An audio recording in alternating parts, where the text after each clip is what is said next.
ഗാനരചയിതാവ് മങ്കൊമ്പ് ഗോപാലകൃഷ്ണൻ അന്തരിച്ചു. പ്രശസ്ത ഗാനരചയിതാവ് മങ്കൊമ്പ് ഗോപാലകൃഷ്ണൻ അന്തരിച്ചു. ഇന്ന് വൈകിട്ട് 4:55 കൊച്ചി മെഡിക്കൽ ട്രസ്റ്റ് ആശുപത്രിയിൽ വച്ചായിരുന്നു അന്ത്യം. ഹൃദയാഘാതമാണ് മരണകാരണം. ന്യൂമോണിയ ബാധയെ തുടർന്ന് കഴിഞ്ഞ 8 ദിവസമായി ആശുപത്രിയിൽ ചികിത്സയിലായിരുന്നു.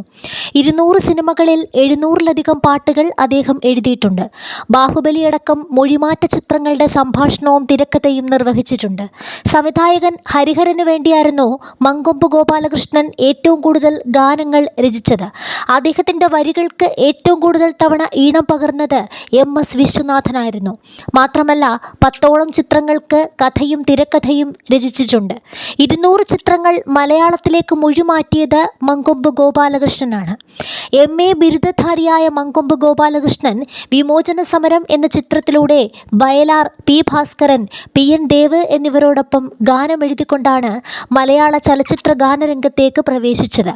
ലക്ഷാർച്ചന കണ്ടു മടങ്ങുമ്പോൾ, ആഷാഢമാസം ആത്മാവിൽ മോഹം, നാടൻപാട്ടിൻ്റെ മടിശീല കിലുങ്ങുമീ തുടങ്ങി അനേകം ഹിറ്റ് ഗാനങ്ങൾക്ക് ജന്മം നൽകി. പൂമടത്തെ പെണ്ണ് എന്ന സിനിമ നിർമ്മിച്ചിട്ടുണ്ട്.